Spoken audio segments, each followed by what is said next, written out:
আচ্ছা ভাই, তুই যে বিয়ের পরে তোর বউরে পড়াচ্ছিস, তুই কি কাজটা ভালো করতেছিস? আমার বউরে বিয়ের পরে আমি পড়াচ্ছি, সে চাকরি বাকরি করবি, আমারে খাওয়াবি, আমি বসে বসে খাবো, এটা তো তোমাকে সহ্য হয় না। ও আমরা ভালো এরেই জানি, হিংসা হিংসা, মনের মধ্যে সব হিংসা। তুমি যাই কও ভাই, ওই বিষয়টা কিন্তু আমার ভালো লাগলো না, বুঝছো? ওরে কার ভালো লাগলো আর কার লাগলো না, ওতে কি আমার কিছু যায় আসে? আমার বউ চাকরি বাকরি করুক, তারপর দেখিস কেন।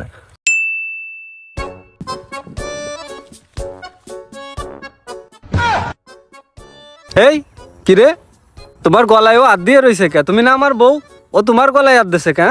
ঘটনা কি? এই যে তোমারে ডিভোর্স দিছি, এই যে ডিভোর্স লেটার। বললেই হলো। এই যে এতদিন তোমারে যে আমি কামাইরা পড়ালেখা শিখাইছি, এই যে প্রতি মাসে মাসে খরচ দিছি, আর আজকে তুমি আরেকজনের বিয়ে হয়ে না আমার ডিভোর্স লেটার দিছো। আমি এসব ডিভোর্স লেটার তো আর মানিনি।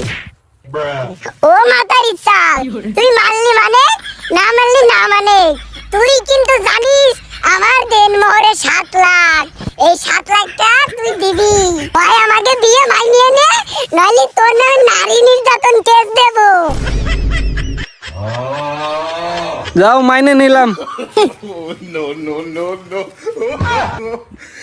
7 লাখ টাকা তো বাঁচিছে। আর এই ফাঁকা জায়গা যদি আমার মাইরে ফেলাই থেকে চলে যেত, তাইলে তো কেউ দেখতো না। শালার ভালোবাসেও ঠগলাম, আইনিও ঠগলাম।